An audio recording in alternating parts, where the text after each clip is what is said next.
de nouvelles sanctions contre le Burkina Faso. La CEDEAO s'est contentée de la suspension du pays de ses instances au cours d'un sommet des chefs d'État ce jeudi. Une suspension qui commence déjà à inquiéter sérieusement dans l'administration publique. Les risques sont réels, on en parle dans ce journal.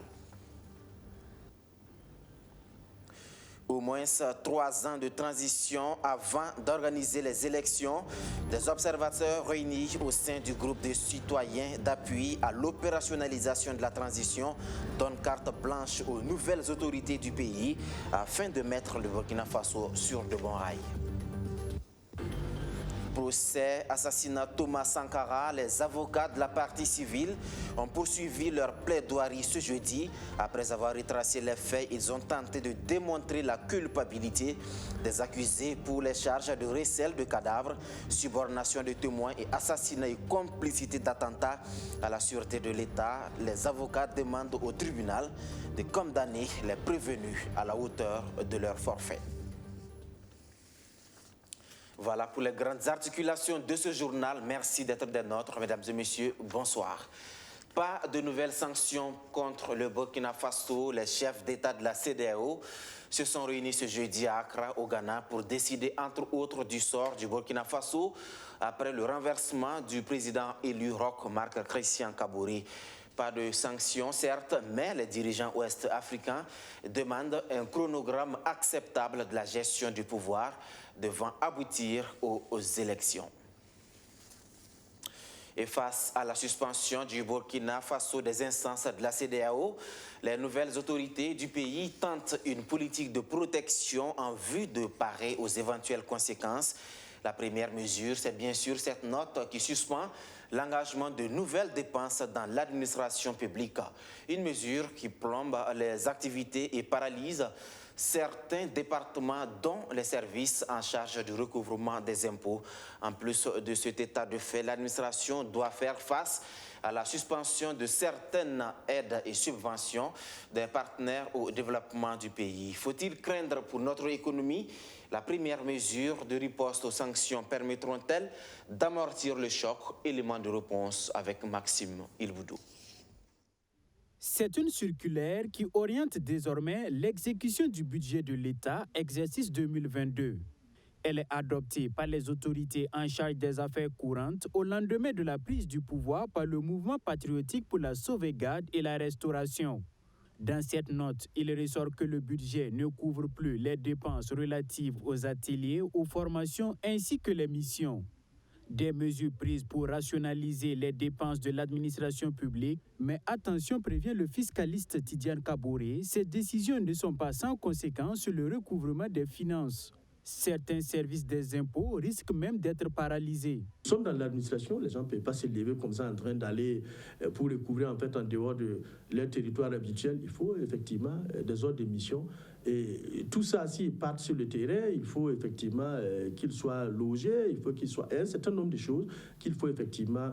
Donc, ça veut dire que si on va l'analyser de façon rigoureuse, ça veut dire qu'on peut effectivement soit ajourner en fait des recettes pour le même perdre des recettes, alors qu'on en a besoin justement pour financer les dépenses en fait qui sont éligibles ici dans la circulaire, comme les dépenses de santé, les dépenses au profit des forces de défense et de sécurité.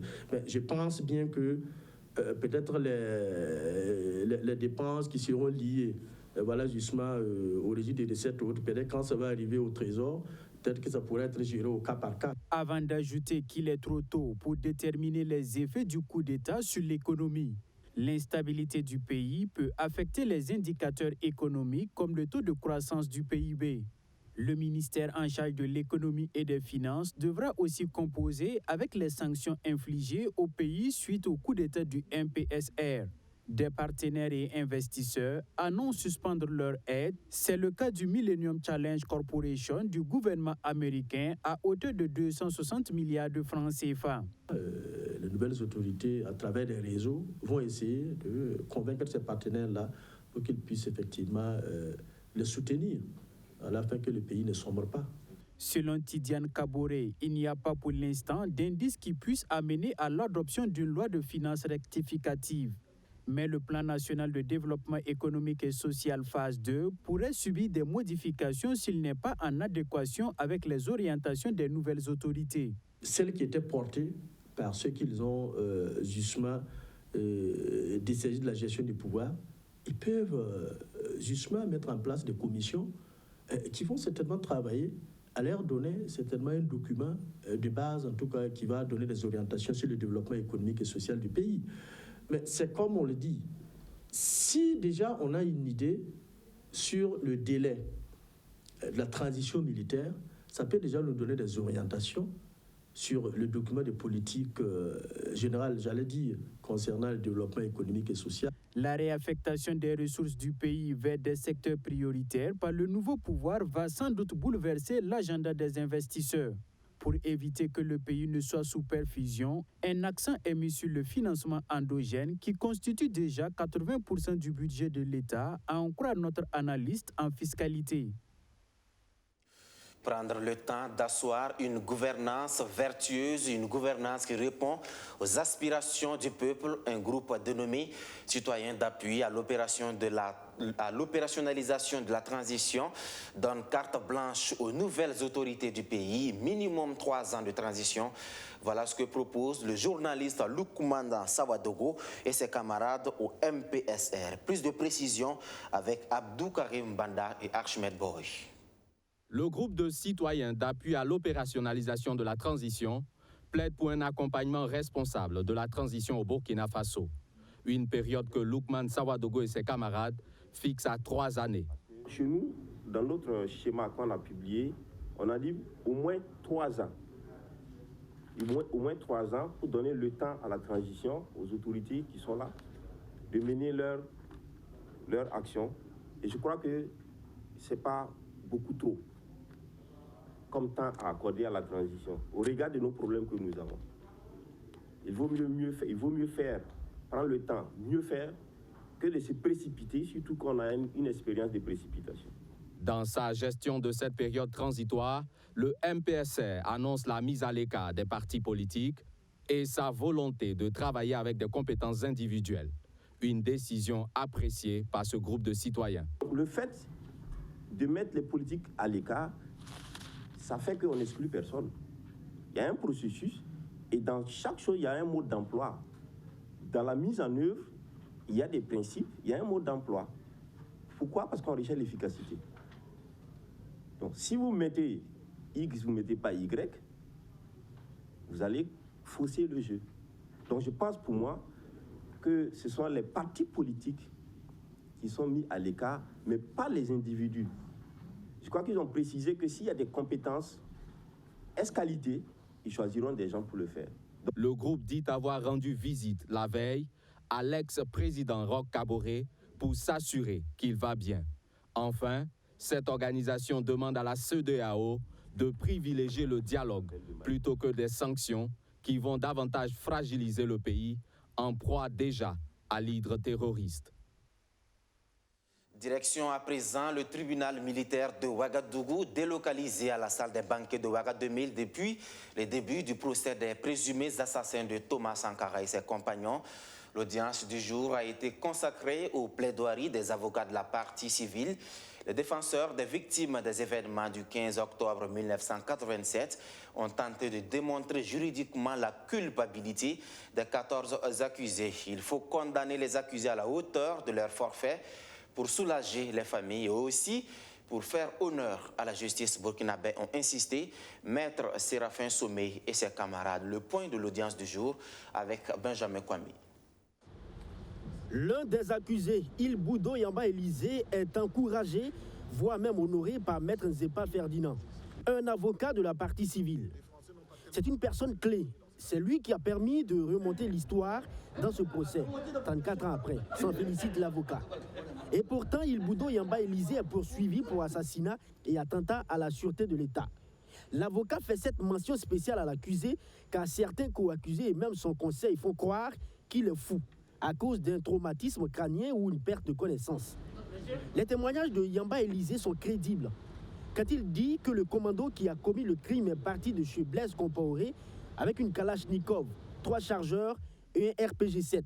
Plusieurs témoins ont aussi confirmé cette déclaration, cite Maître Nzepa.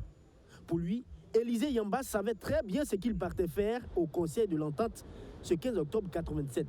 puisqu'au moment de l'assaut, il avoue qu'il ne trouvait plus son arme. Au regard de ces éléments et bien d'autres, l'avocat demande au tribunal de maintenir l'accusé en détention. L'assassinat macabre a eu lieu. Où sont passés alors les corps des 13 personnes? Cette interrogation fait appel à Maître Séraphin Somé pour plaider contre le général Gilbert Diendéré pour recel de cadavres.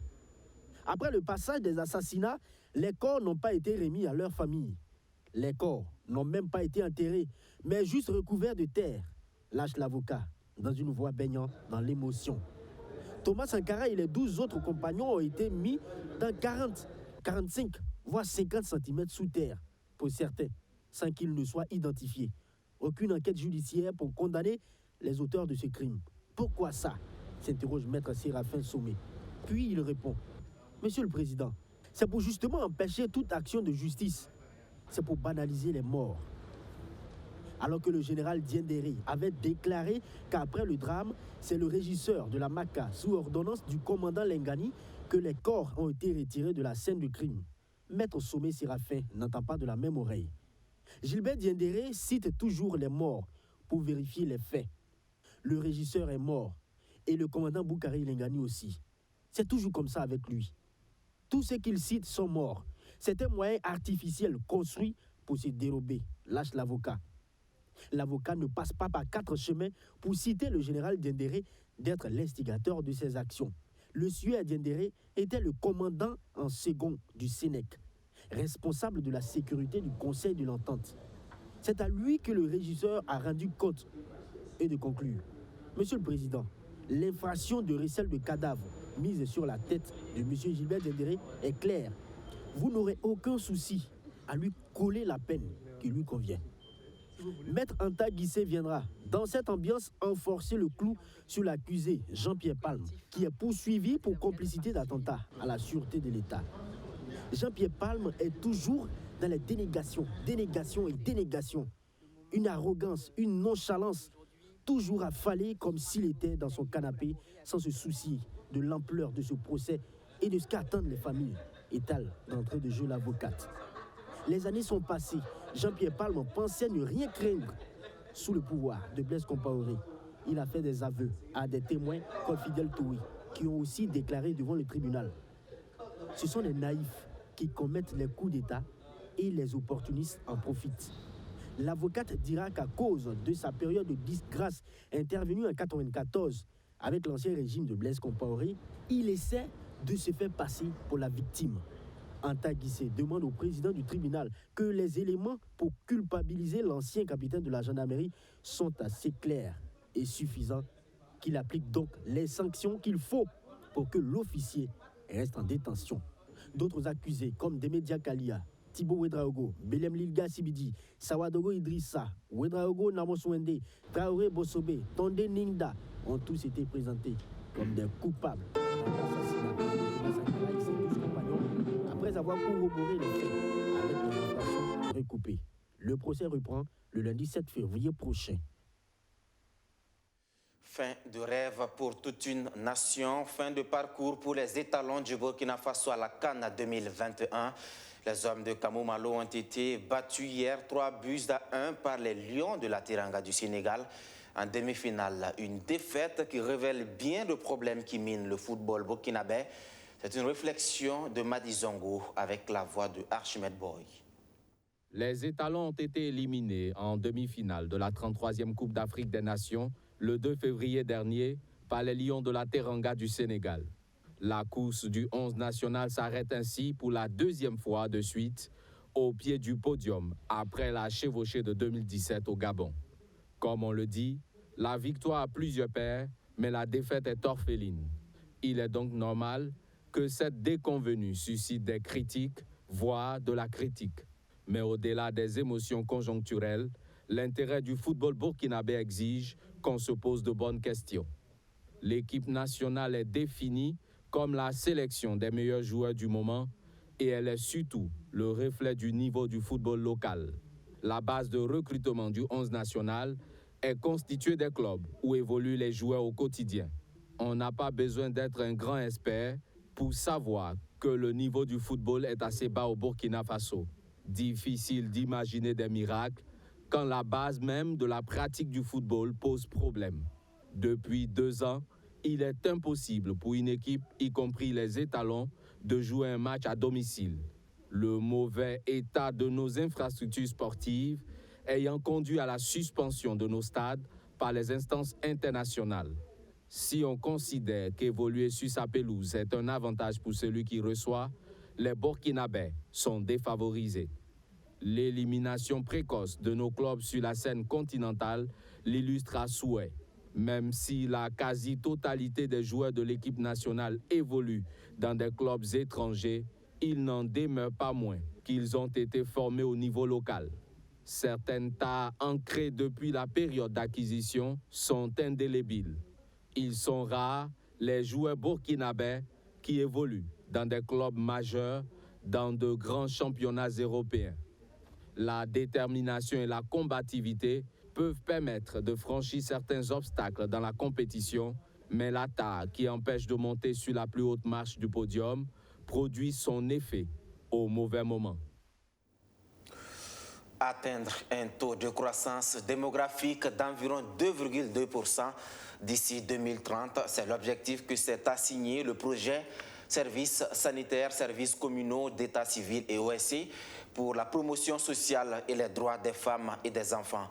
Après 3 années de mise en œuvre, les acteurs font une halte pour évaluer les réalisations menées sur le terrain. Maxime Ilboudo pour plus de précisions.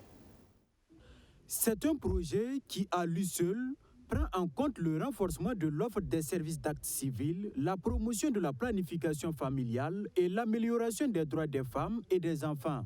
Mise en œuvre dans les régions du centre-sud et du plateau central, le projet a permis à près de 31 240 enfants d'être enregistrés dans la base de données des mairies selon les initiateurs.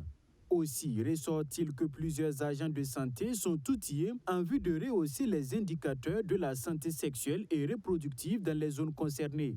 On a augmenté de plus de 12% le taux de personnes qui accèdent aux services de planification familiale dans les 3 régions, au niveau des CSPS qu'on a ciblés. Pour le côté état civil, on a augmenté autour de 15% le taux d'enregistrement dans le délai légal dans les sites d'intervention du projet dans les 3 régions. Et aussi du côté prévention des violences basées sur le genre, on a beaucoup augmenté la reconnaissance des violences basées sur le genre qui existent au Burkina. Le rythme d'accroissement a légèrement baissé et est passé à 2,93%. Cela témoigne de l'impact des différentes actions menées et nous motive à redoubler d'efforts pour la capture du dividende démographique. Toute chose qui nous permettra un développement socio-économique, notamment en matière d'éducation, la santé, l'économie, la lutte contre la pauvreté, le respect du genre de la femme et de la jeune fille. Face à la réticence de certaines communautés sur l'utilisation des méthodes contraceptives, plusieurs campagnes de sensibilisation sont organisées avec le soutien des leaders coutumiers. Le projet est à son terme cette année, après 36 mois de mise en œuvre, et les acteurs notent des motifs de satisfaction. L'objectif est d'atteindre un taux de croissance démographique d'environ 2,2% d'ici 2030. Si les populations sont épanouies, si les femmes ne sont plus victimes de violences, si elles arrivent à s'épanouir, à ne pas avoir trop d'enfants à gérer en même temps, qu'elles puissent espacer les naissances, avoir une meilleure santé, assurer une meilleure santé pour leurs enfants aussi, ça permet un développement vraiment de tout le pays. Le projet Services sanitaires, services communaux d'état civil et organisation de la société civile pour la promotion sociale et les droits des femmes et des enfants est financé par l'Union européenne. Il s'inscrit dans le cadre du programme national population piloté par un consortium d'ONG avec en première ligne la fondation Accra. Le Conseil burkinabé de l'Anacarde, lui, est en partenariat avec le département des États-Unis pour l'agriculture, une convention signée entre les 2 structures dans le but d'augmenter la rentabilité de la filière anacarde. Plus de détails avec Aïcha Mohamed Yatara et surtout Justin Dabiri. La signature de convention entre le Conseil burkinabé de l'Anacarde et le département des États-Unis pour l'agriculture USDA, West Africa Pro Kashu, permet aux différentes parties prenantes de travailler en synergie afin de promouvoir la filière ANACAD. Ce projet de 5 ans vise à augmenter la rentabilité de la filière ANACAD. Le projet Procachou vise à renforcer les capacités de l'ensemble de la chaîne de valeur et cela va en droite ligne avec les missions du CBA. C'est pour cela que nous avons marqué notre accord pour pouvoir signer ce protocole qui va être un acte qui permet en tout cas d'approfondir et de mettre en synergie nos actions pour le développement inclusif et durable de la filière ANACAD au Burkina Faso. Il s'agira pour nous de travailler à améliorer la productivité, notamment le rendement. Et nous nous sommes donnés pour objectif d'augmenter d'au moins 10% le rendement de la production au niveau de la sous-région.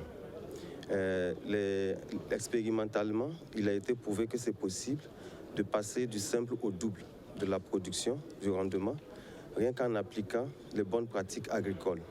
À la suite de la signature de convention a eu lieu l'ouverture de l'atelier d'adaptation des supports de communication entre le CBA, le Conseil burkinabé de l'ANACAD et l'École nationale de formation agricole, ENAFA.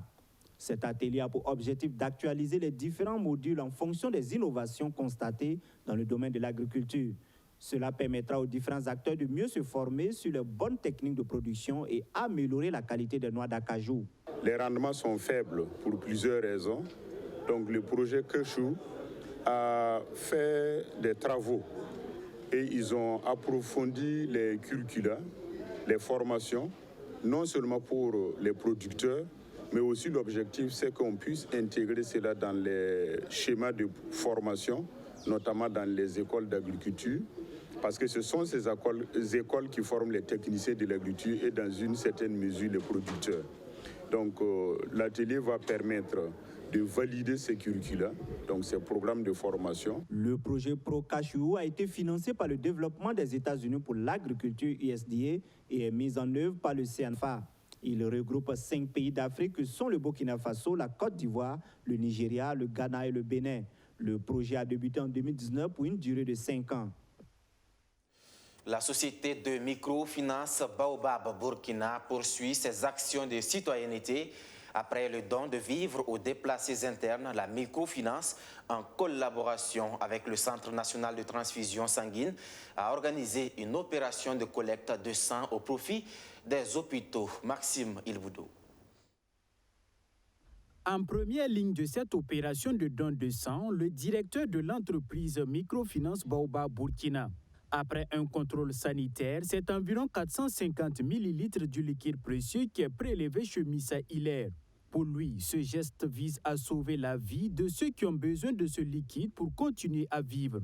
C'est pourquoi il encourage ses collaborateurs à donner une partie de leur sang. Nous offrons ce que nous avons de plus cher, notre sang, pour pouvoir espérer sauver des vies. Donc au-delà de l'aspect commercial de Baobab, reste une entreprise citoyenne et Baobab fait de telle sorte que, au moins, nous donnons, chaque employé donnera un peu de sa vie pour sauver les concitoyens. Les poches de sang se font de plus en plus rares dans les centres de santé. Les besoins journaliers sont estimés à 400 poches de sang au plan national, mais le manque à gagner reste énorme. Le Burkina Faso a besoin d'1% de sa population pour donner son sang chaque année pour couvrir les besoins. Si nous voulons vraiment parler à ces besoins-là, il faut dire, n'est-ce pas, qu'on a besoin de près d'1 900 000 donneurs permanents, n'est-ce pas, sur l'ensemble du territoire. Pour l'instant, nous n'avons même pas 100 000 donneurs permanents. Donc vous voyez, n'est-ce pas, quand vous faites la différence, n'est-ce pas, c'est très énorme. L'institution financière appelle les potentiels donneurs à offrir régulièrement leur sang au Centre national de transfusion sanguine. Une centaine de postes sont attendus au cours de cette journée. Ce qui arrive aux autres, ça peut arriver à quelqu'un de notre famille, un proche. Donc il ne faut pas hésiter à aller donner son sang. Surtout qu'il y a des autorités habilitées pour pouvoir le faire dans les normes qu'il faut. Voilà, il n'y a rien à craindre en fait. Moi-même, j'étais un donneur, ça fait ma 3e fois de le faire, mais j'avais carrément coupé toute activité. Je ne donnais plus, mais je crois qu'avec le geste de ce matin, je crois que je serai un donneur permanent. Selon les premiers responsables, l'entreprise Baobab Burkina se porte bien. L'institution financière envisage soutenir les personnes exclues du système financier classique. L'idée est de leur permettre de développer des produits d'épargne.